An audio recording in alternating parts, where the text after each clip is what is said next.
I think. You think what? You're not ready yet? No, for some reason earlier I had an unstable network connection for some reason on a Google Teams meet, and the internet's working fine. So I don't know what's going on. It's working fine. I can hear you perfectly. Let me know if I freeze. Well, if you freeze, that's the beautiful thing about Riverside, is that it is locally recording. So it's locally recording your video, locally recording your audio. Okay. And but are you ready? Are you ready to be announced to the world of Blood Origins? I don't know. After the photo shoot this morning, I'm not sure. Photo shoot this morning. Listen to me. We have never had a photo shoot of individuals at Blood Origins. So, well, you guys probably dress a whole lot better than I do when I actually go hunting. Well, maybe. Like, what do you mean by dressing better? I don't know. You want to hit record? Oh, we're recording already. This is all live. Okay. I mean, so when I actually get to go hunt, it is usually, okay, can you cover the kids? I have an hour and a half left before it's dark. I'm pulling on whatever I can pull on. I mean, half the time it's my clothes, half the time it's my husband's. It might be one of my kids. Nothing matches. I'm, maybe summer on top, winter on the bottom, or 4 layers in the winter. There's never any makeup. I mean, it's like, so you're not, are you the kind of woman that will put on makeup if you have the time to go hunting? No, I won't. But if I make the kill, I will go back and I'll put on lipstick. Are you serious? Yes. Okay, yes, so what absolutely. is it about a Southern woman who needs to put lipstick on? I mean, yes. That's just the answer? Yes. And there's no apologies about that. I mean, okay. If you have taken the time and you have gone out and you have harvested this beautiful animal, you don't want to look bad next to your animal. I don't think anybody would say you'd look bad without lipstick on. You would. Well, you haven't seen me without lipstick. Yeah, but you're right. There's, everyone has their own thing, and I have no arguments with females who decide they want to put makeup on. It's just a thing. It's like almost like that's a preference thing, right? It's just like, I prefer to wear X, or I prefer to have a hat like this, or right. You prefer to have makeup on. You prefer to wear lipstick. Okay, cool. And again, I don't put it on to go hunting. It wouldn't matter, though. No, it wouldn't matter. But,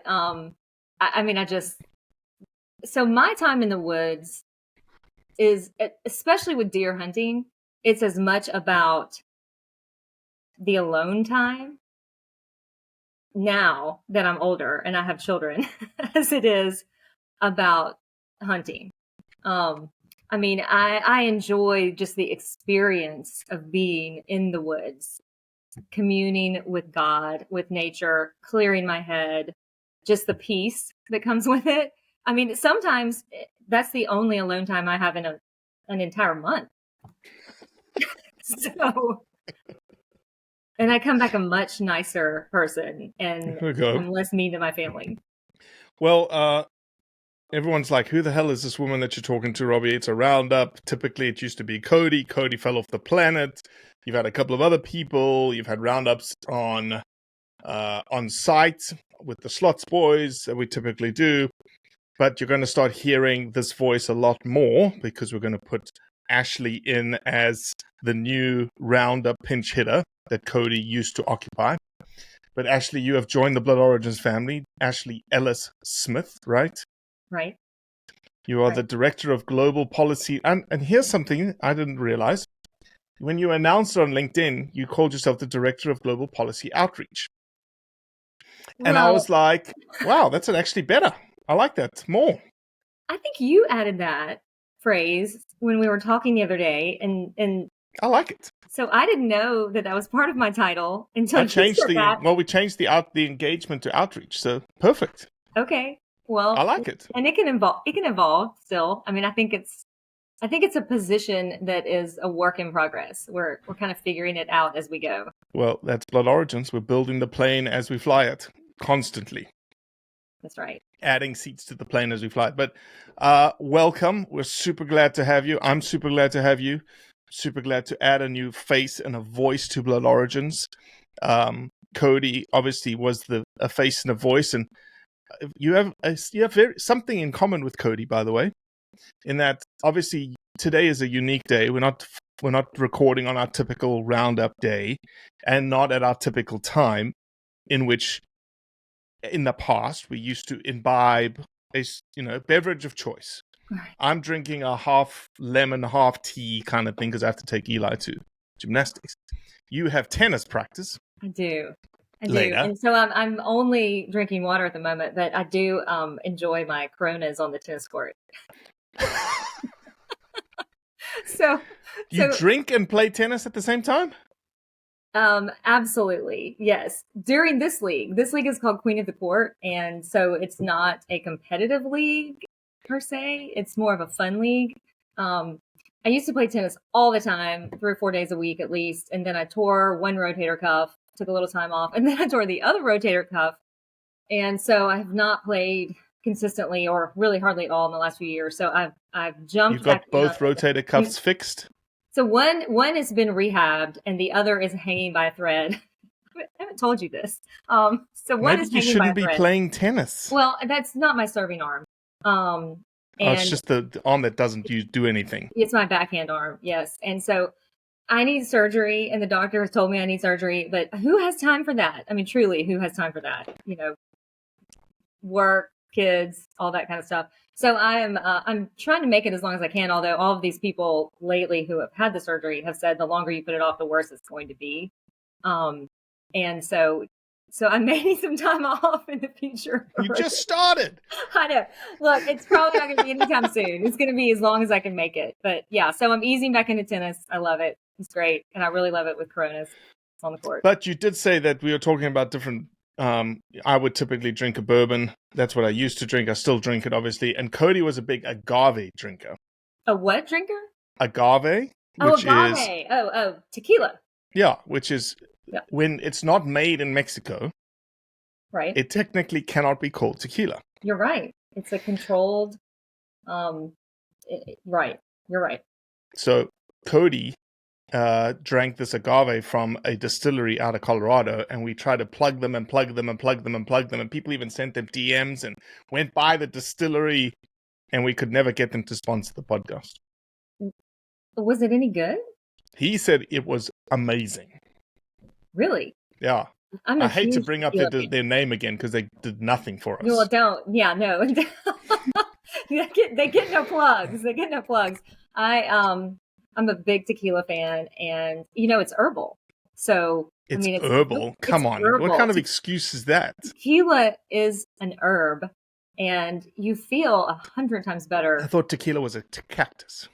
It's an herb, and you don't feel as bad when you drink it, unless, of course, you're shooting it all night. Which I've had really rough mornings of Jose Cuervo, by the way. No.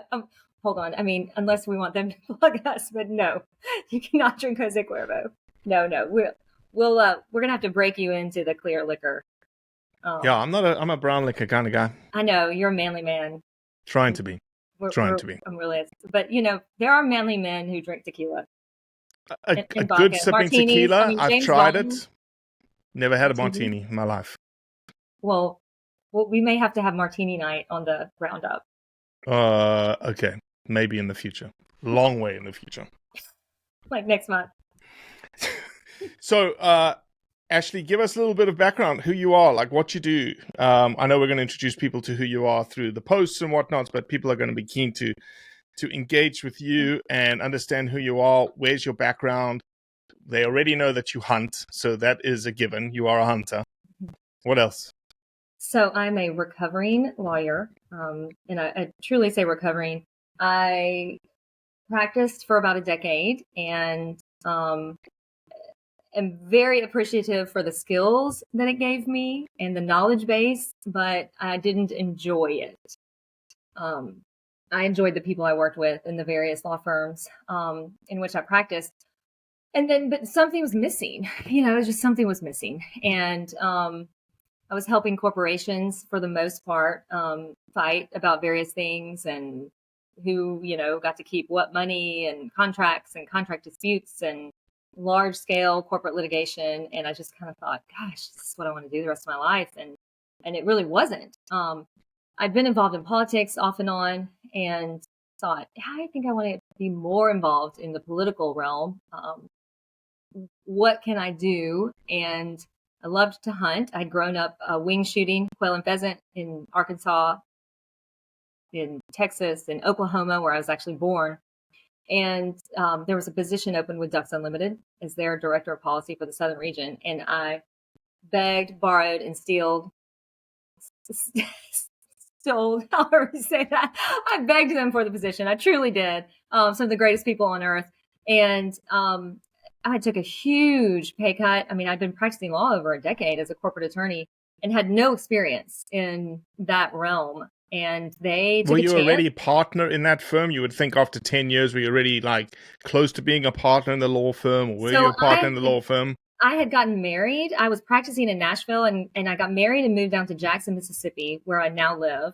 And I had, at that particular time, I had basically a hybrid position where I could, it was actually a really good situation. I could work when I wanted to, bring in my own clients, in which I got a certain rate, and then worked for their clients and got another rate. And my husband at the time liked to travel a lot, and so I could travel when I wanted to. So because when I was talking with different firms and moved down here, this particular firm said, what is your ideal situation?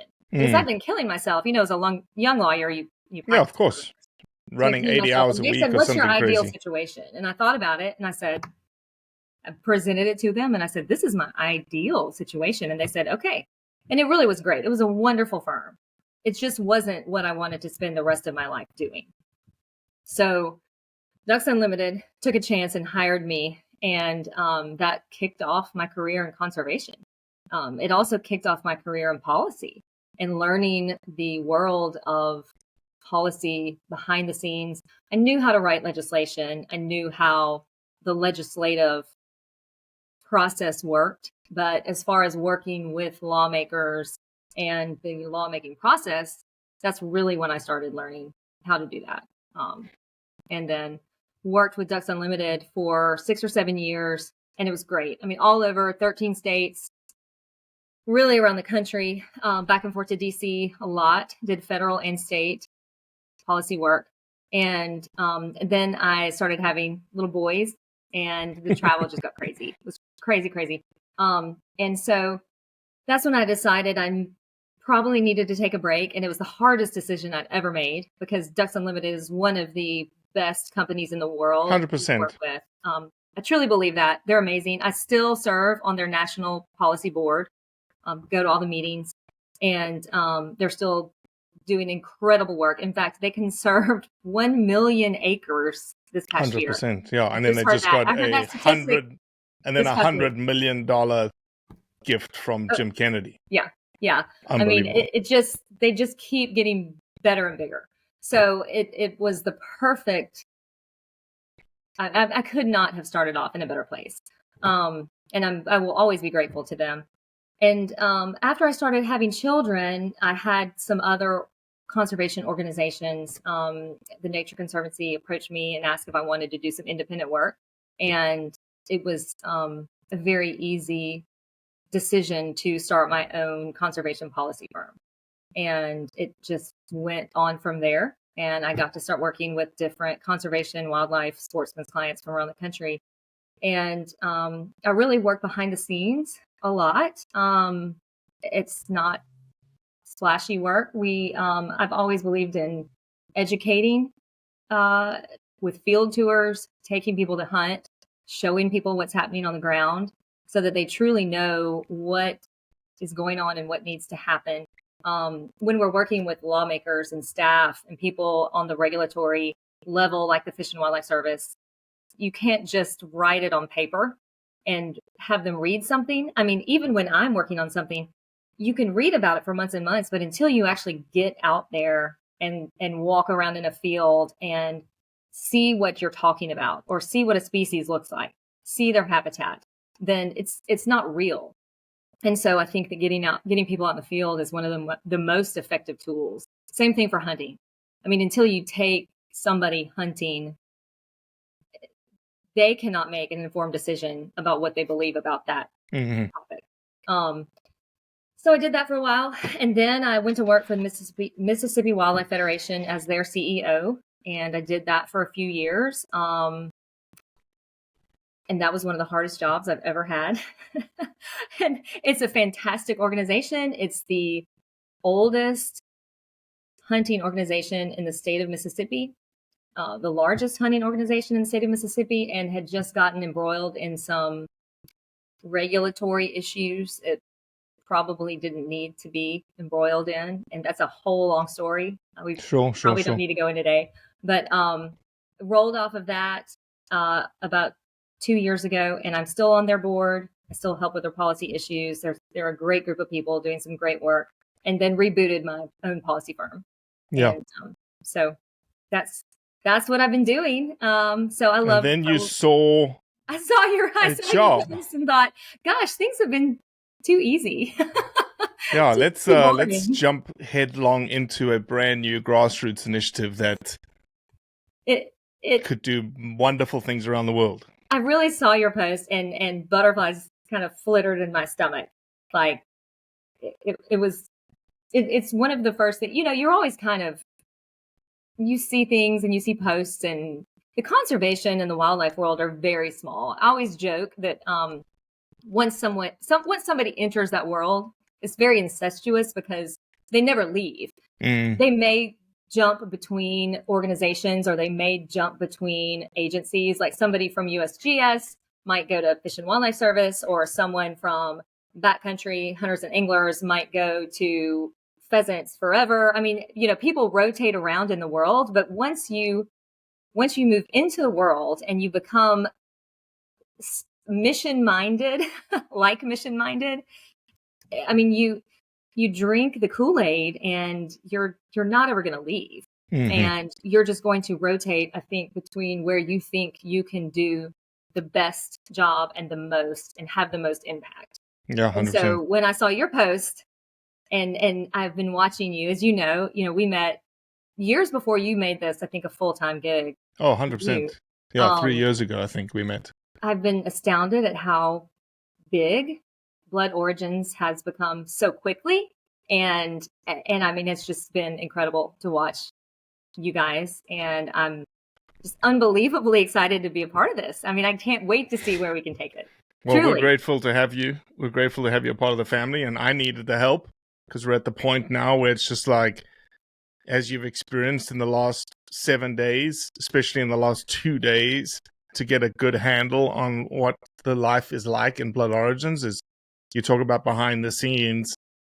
It's a communication highway with on-ramps and off-ramps of every sort of digital media engagement pathway you can think of. We get and talk through it.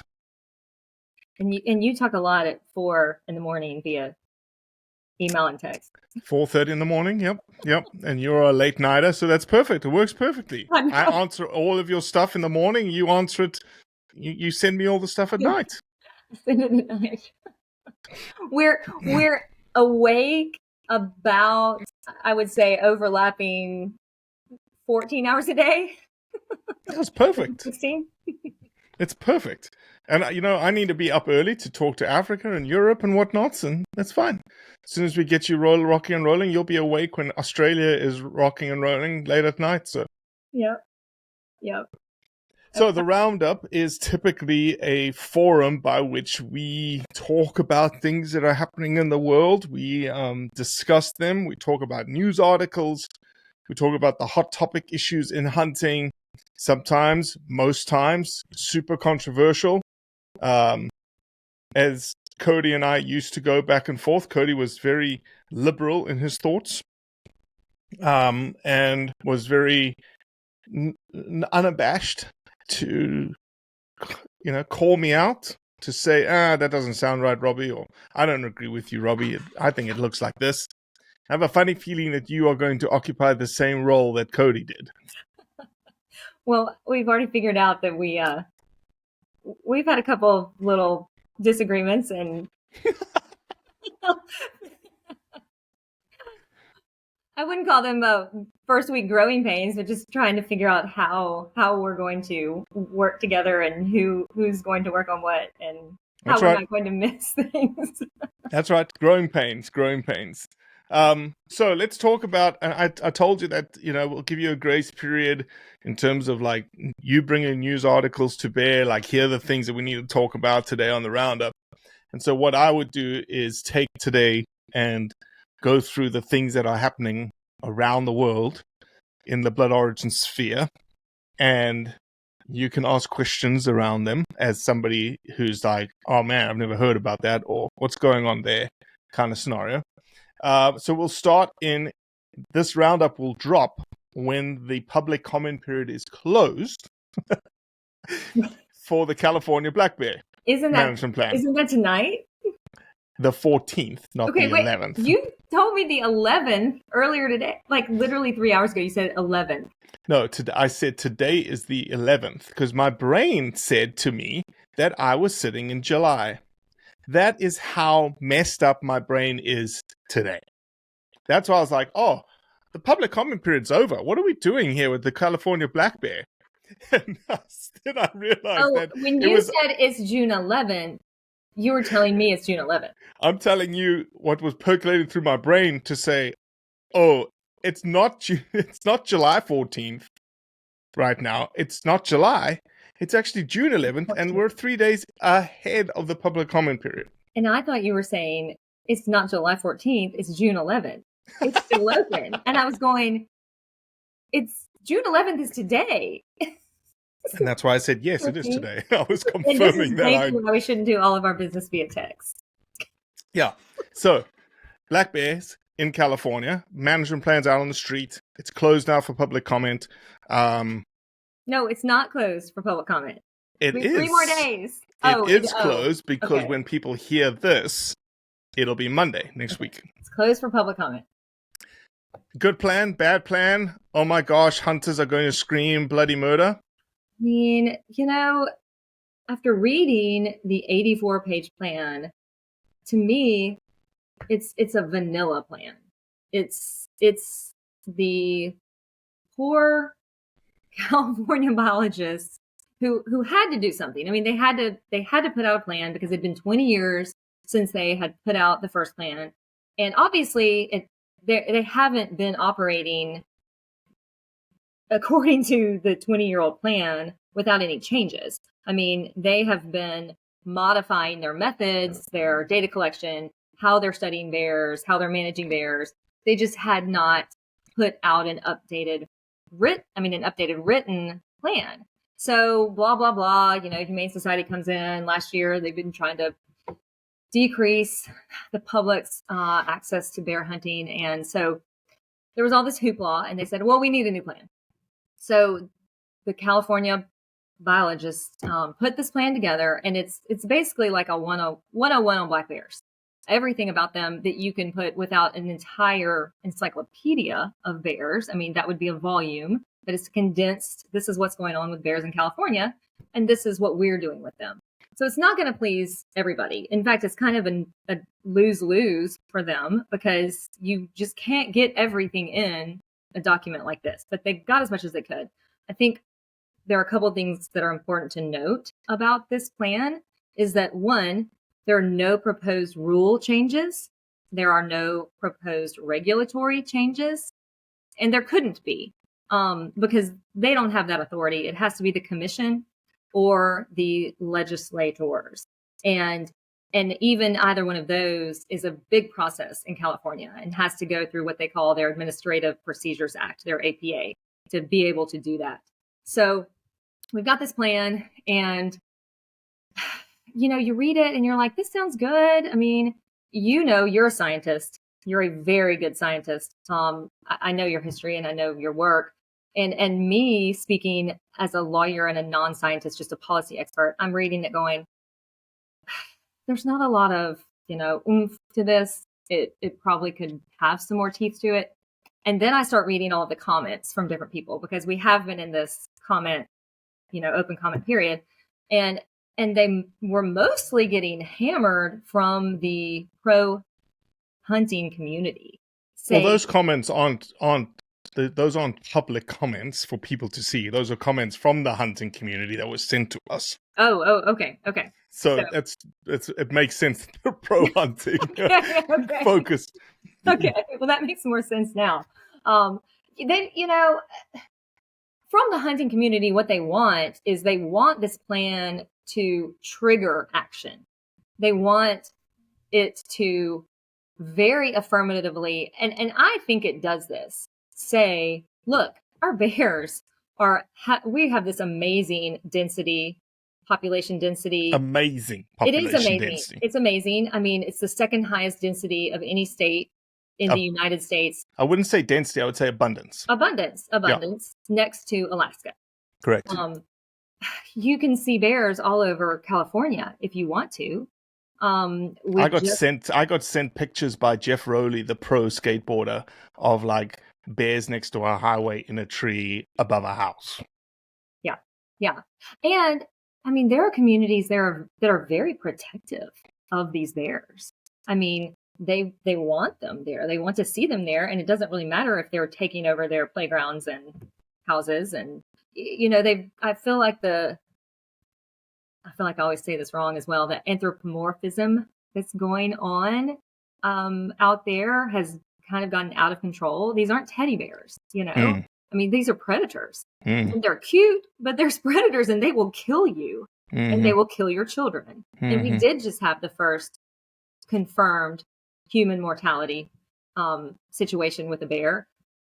And so we know that there's an abundance of bears. We know that they can handle more hunting pressure. We know that you can hunt up to 15.9%. Even 20%. I think in part of the management plan, it said 20% like a Virginia that would sustain a population. Yeah, these other states are going up that high. I mean, multiple states are going between the 15 and 20% range. And the California plan showed that in a couple of areas, they may be up to 7%. But in most areas, we're looking at about 2%. And in some, 0 to 1. Mm-hmm. So they have not reached the quota. So there's a quota that California sets every year. And the hunting season lasts it's about the same time as deer season. So it starts the beginning of September and runs through the end of December unless the quota is reached. And it's whatever, happens first. So either the quota is reached or we hit the end of December. And the quota's never reached. The quota hasn't been reached in over a decade since they outlawed hunting with hounds. So I think that maybe they have been hitting 1,200, or that's the last highest number they hit. Yep. So all of the research shows there's a number of things we could do from the hunting perspective. And I think top on the list would be to allow hound hunting again. But jeez, could you imagine? Well, that back. You at least might reach your quota. Yeah. But that again is something that the legislature will have to reintroduce. No, I love the plan because of the science. I thought that the science was strong in it. I know that the California bear biologist and the program that Brett and Arjun are putting together there is incredibly robust from a data perspective. They have, when HSUS came and said, "Oh, your population is 15,000 plus or minus, 9 or 10,000," they were basing it on the fact that because hound hunting had disappeared since 2013, and the population estimates were actually based on harvest, and harvest was going down, it said that the population was declining. And they presented this to the commission, and then the biologist stood up and go, "Oh, by the way, we actually have 3,000 traps out, camera trap surveys out, and here's the population estimate that we have back then. It was 30-something thousand." And it was like, whoa, you have great data. They have great data. They know their bears. They've got a great population modeling estimate. And you're right, there's the opportunities for enhanced harvest, whether that's a second tag, whether that's reintroducing of hound hunting. Again, who thought that would happen in the state of California? That hunting opportunities would increase. Well, and the tag, I'm glad you brought up the tag situation, because since I think the 40s, until they reduced the tag from 2 to 1, it was always two tags per hunter. And then they dropped it to 1, I believe, in the 90s, but I could be, don't quote me on that. Well, I'm quoting myself, but that anyway, they dropped it from 2 to 1 sometime in the last 20, 30 years.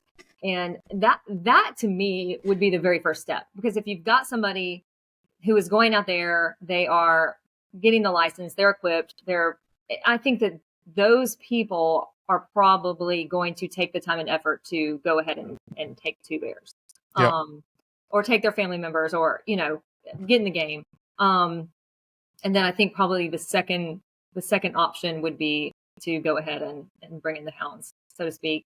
But, I feel for the agency out there, because they really could not be in a more hostile environment 100%. politically. And it's not the population. I mean, there are huge pockets of pro hunting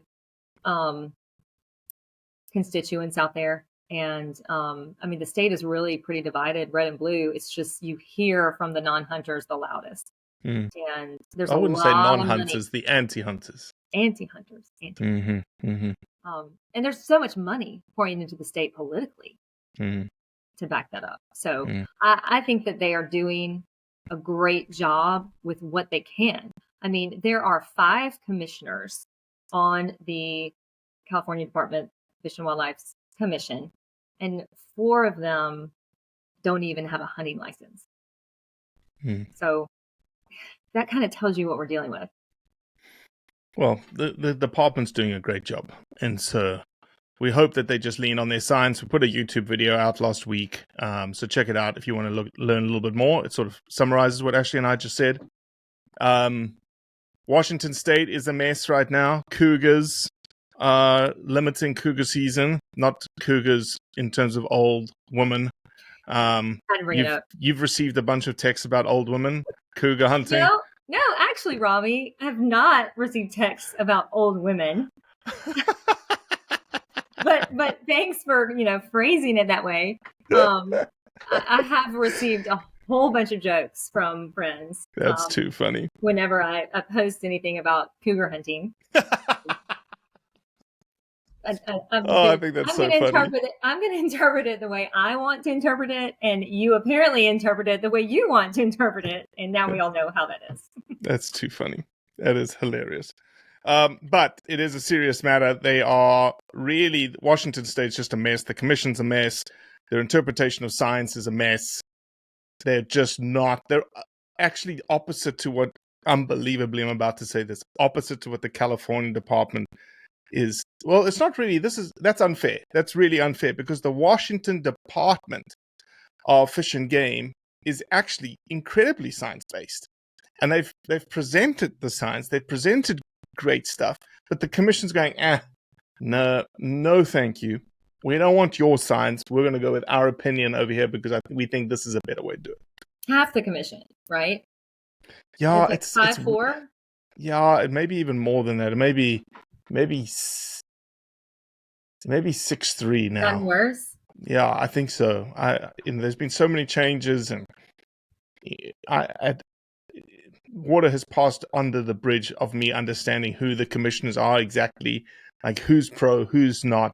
Yeah, there were at least 5 who wanted to push pause and say, "Hey, let's study this a little bit longer. We would like to hear what our biologists have to say. We want them to study it a little more. We want the agency's recommendation."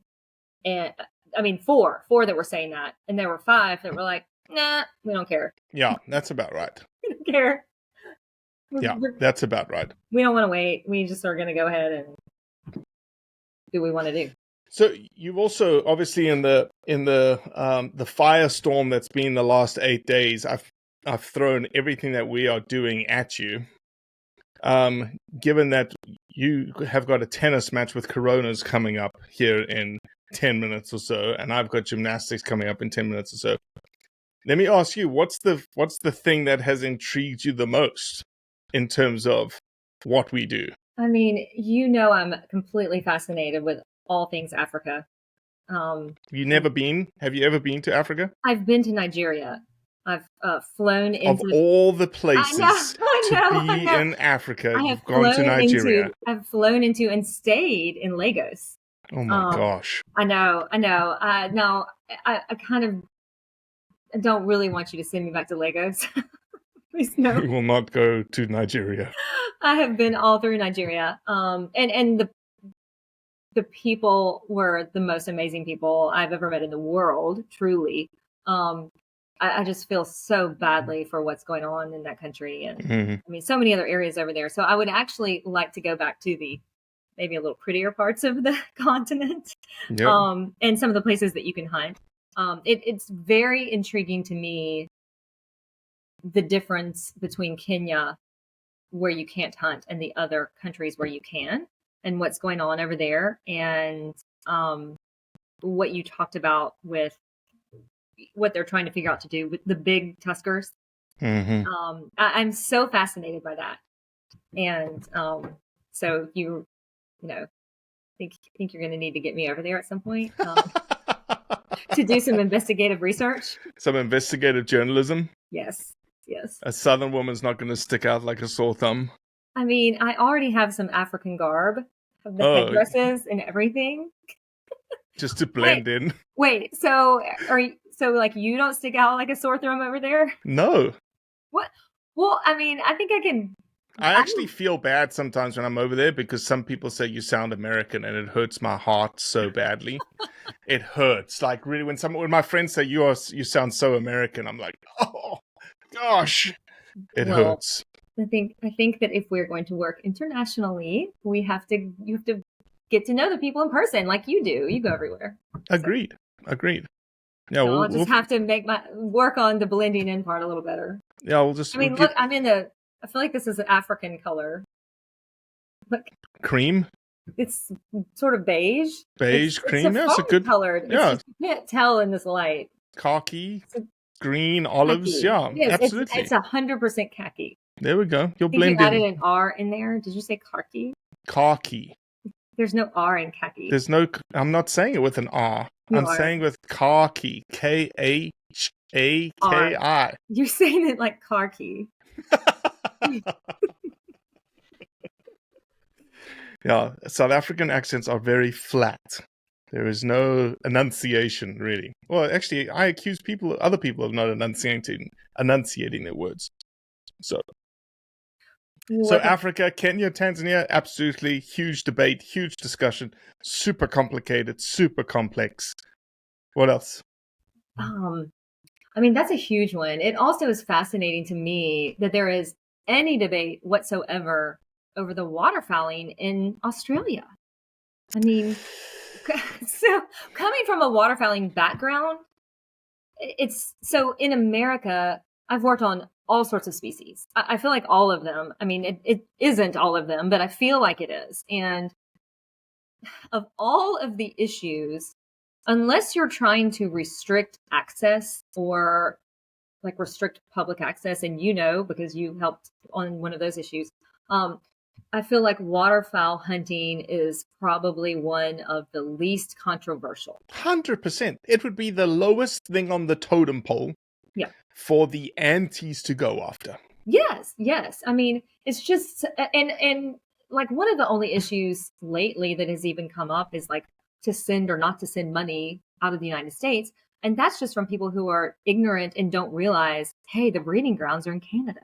Like, you want ducks down here, we've got to make sure they've got breeding grounds in Canada. And that's a whole other discussion. But I mean, there just aren't that many issues. You've got to cultivate your habitat and make sure that, we've got ducks. But not about whether you get to hunt them or not. I mean, we don't even really have a whole lot of dispute around like limits or species limits or, Fish and Wildlife Service does a really good job about regulating that and keeping up with the data. We have fantastic data.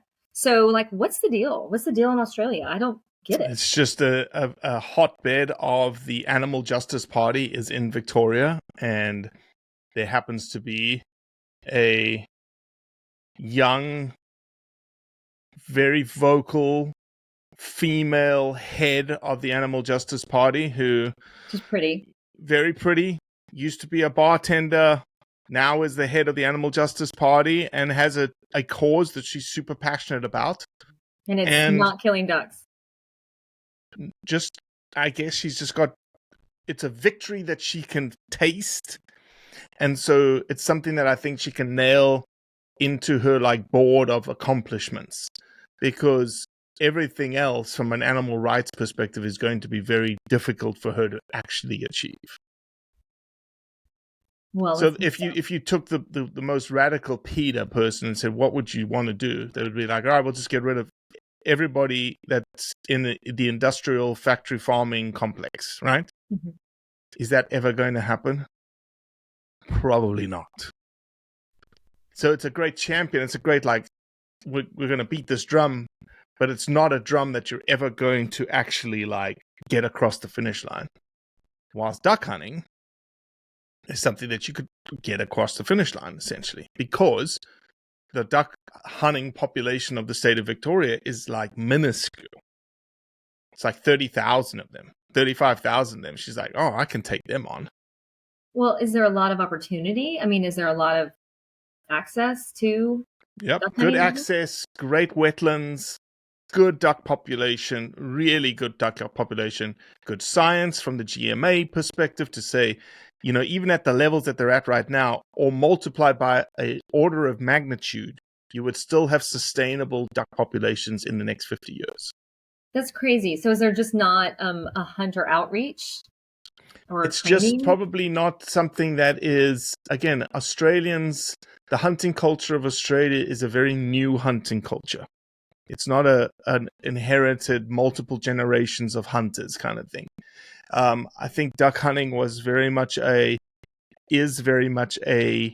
put in the freezer kind of activity in Australia. And, you know, other things have come on board with, you know, there's a lot of non-native deer species that they can hunt, but it's just not. It's an interesting question. I don't know the real answer to it. Like, why don't they have a much stronger duck hunting population, or a duck hunting population that comes from, maybe this is the answer, from like another state into Victoria. In New South Wales, duck hunting is technically banned, but depredation permits for duck hunting are liberal. Depredation permits? On farmers' rice fields because of ducks eating the rice. And so there's abundant duck hunting opportunities through depredation rice in New South Wales. Together. So it's a very weird little system. Want the ducks to come to their rice fields so that they can shoot them. Yeah, it's a weird system. It's a weird system. So interesting. And it's not, there's no federal, right? So that's New South Wales, the state above Victoria. Ducks will go from New South Wales into Victoria. There's really no like migratory flyways or anything like that. It's just almost like a wet, dry cycle movement of ducks internal to Victoria, between Victoria and New South Wales. It's a very, very unique, interesting system. Have you talked about the billboard on your podcast yet? We've talked about the billboard on the Instagram. I think we talked about a little bit on the podcast, but yeah, we've got a new change in the billboard. Hunting is human. Shout out to Hal for Wildlife for the phrase "hunting is human." It's a resonating message. We haven't heard from the advertiser yet that they've gotten a bunch of complaints, so I'm sure that'll come in the next 10 days or so. But we did get rejected by another advertiser. Really? In Australia. Yep. The competitor, yet they're friends, called Tom. Our advertiser is called Gawk. Tom is the advertiser. And they've got a bunch of anti-hunting digital billboards right now in a place called Bendigo in Victoria, Australia. And we said, well, is there space? They said, yes, there's space in the digital billboard. Hey, we want to put a pro-hunting message up there. Well, it went to the board, and the board denied us from doing that. And we asked, well, why are you denying us when the anti-hunters can get theirs up? And he says, the lady that we talked to, not she said, that didn't go to the board. It slipped in. Well, that's what I was going to say. Why did it have to go to the board? I mean, that seems unusual. Because Gawk had spoken to Tom to say, FYI, these guys are going to come to you because we denied them catty corner They've got a digital billboard, catty corner too. And they didn't want to get into the fight. Yeah. And I get it. Because they were there first, there was technically never a fight because nobody was like, okay, we're going to put a pro-hunting billboard up. But now there is a fight because we're like, we want our message as well. And so now it's competing messages because old Georgie, the animal justice person who we just talked about, she put up a digital billboard behind the billboard in sale of ours. It's literally back to back. So you can go and watch her billboard and then walk around and see our billboard. Sounds like we need a few more billboards. I hope so. We're going to raise some more money, hopefully. Can people help with that? Yeah, we got a campaign called Fighting Fire with Fire. Yeah. It is live on the website. So you can click and donate, and all that money will actually, if you want to give money to Australia, it's going to go to Australia right now for billboards. I mean, I think they should. I think everybody should help. We need 100%. more duck hunting in Australia, and just to get some more billboards up so Georgie doesn't win. Yeah, we need to keep Georgie in a place for sure. 100%. Well, look, it is. I always do this. Cody get completely mad at me. We're actually at 45-minute mark. Cody would say I'd start getting antsy at like the 1 hour mark because I don't like podcasts that go over an hour. But this has been an amazing introduction to Ashlee Smith, the new Director of Global Policy Outreach. Any final words? Any final thoughts? No, I'm just excited to be here. Are we going to do our sip and see next time? Sip and see, yep, definitely, because the timing will be better. It'll be later on in the evening, and we'll definitely be able to, you can taste test whatever you're drinking. I'll taste test whatever I'm drinking. Okay. And I think people should be able to send in suggestions.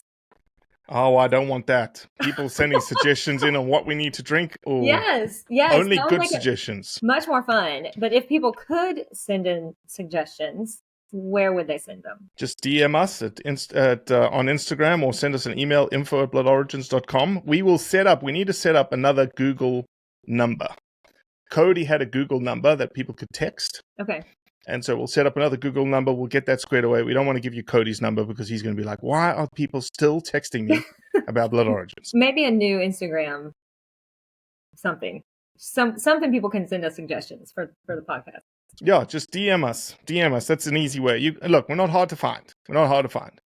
Facebook message, Twitter, LinkedIn, whatever. You'll find us. Send us a recommendation of what we need to drink on the next podcast. And Robbie will get back to you between 4:30 and 5:30 in the morning. Exactly. Okay. I'm so excited. This is going to be fun. All right. Ciao. Okay.